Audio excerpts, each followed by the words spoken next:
By the time I turned 8 or 9, I had already learned to read people's expressions before I learned to read their words. I knew when my classmates were trying to figure out what I was. I knew when store clerks softened their tone around my mother's broken English. I knew when I was being looked at, but not seen. In those days, being Chinese meant being foreign, even if you were born in America. The war with Japan had ended, but the Cold War was beginning to shape new enemies in the American mind. Asia was a faraway concept to most of my classmates, something to be drawn in chalk on classroom maps or whispered about when wars made headlines. They didn't understand that I wasn't from there. I was born just down the street from them. But still, I was different, and they reminded me of it, sometimes in small ways, sometimes not. At home, I found certainty. The rhythm of tradition anchored me. Every Lunar New Year, our apartment burst into color and noise. My mother would hang red paper cutouts on the windows, and my father would light incense at the little altar in the living room. The lion dancers would parade down Grant Avenue, drums thudding like heartbeats, and I'd peer through the railings of our apartment balcony, cheeks flushed with excitement and the smell of gunpowder. We filled our table with steamed buns in bamboo baskets, radish cakes, stir-fried longevity noodles. Red envelopes were slipped into my hand with warm wishes and blessings I didn't always understand, but treasured anyway.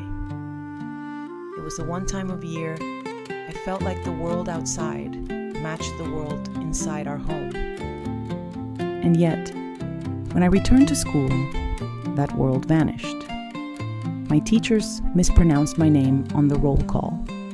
Hoi Lam, they'd ask. I stopped correcting them. My classmates didn't ask about my red envelopes. They asked why my hair was so black, why my eyes were slanted, why my lunch smelled strange. I didn't have the words to answer them yet. But I had another side, too. I adored Saturday morning cartoons. I loved roller skating down the alley behind our building with scuffed up knees and wind in my hair. I collected bottle caps like the boys did, recited the Pledge of Allegiance each morning with my hand dutifully on my heart. For a moment, as I said those words, with liberty and justice for all, I felt like I was part of something bigger, something almost mine. I lived between two languages.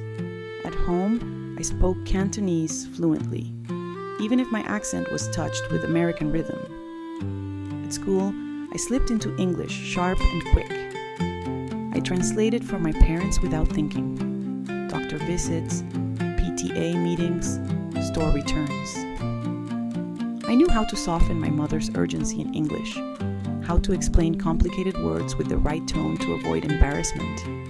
It was instinct. But it also came with a cost. There were days I felt like I didn't fully belong anywhere. Too American at home, too Chinese outside.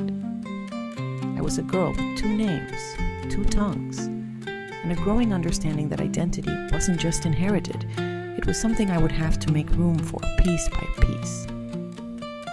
Still, even at 9, I began to suspect something quietly revolutionary. Maybe I didn't have to choose.